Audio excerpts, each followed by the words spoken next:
Dua kota dan 4 masjid ini tidak akan bisa dimasuki oleh Dajjal. 1. Masjidil Haram. Masjidil Haram adalah sebuah masjid di kota Mekah yang dipandang sebagai tempat tersuci bagi umat Islam. Masjid ini juga merupakan tujuan utama dalam ibadah haji.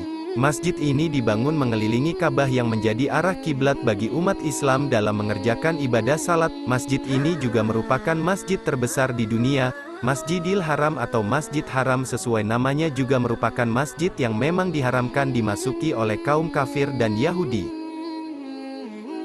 2. Masjid Nabawi. Masjid Nabawi adalah masjid kedua yang dibangun oleh Rasulullah. Setelah Masjid Quba yang didirikan dalam perjalanan hijrah beliau dari Mekah ke Madinah, Masjid Nabawi dibangun sejak saat-saat pertama Rasulullah tiba di Madinah, ialah di tempat unta tunggangan Nabi Muhammad menghentikan perjalanannya. 3. Masjidil Aqsa.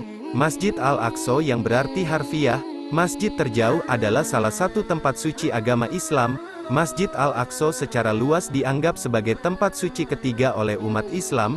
Muslim percaya bahwa Muhammad diangkat ke Sidratul Muntaha dari tempat ini setelah sebelumnya dibawa dari Masjid Al-Haram di Mekah ke Al-Aqsa dalam peristiwa Isra Miraj. Kitab-kitab hadis menjelaskan bahwa Muhammad mengajarkan umat Islam berkiblat ke arah Masjid Al-Aqsa, Baitul Maqdis, hingga 17 bulan setelah hijrah ke Madinah. Setelah itu kiblat salat adalah Ka'bah di dalam Masjidil Haram, Mekah, hingga sekarang.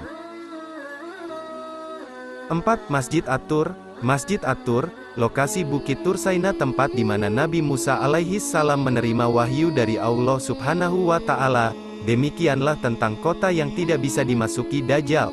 Mudah-mudahan kita dijauhkan dari fitnah Dajjal. Amin.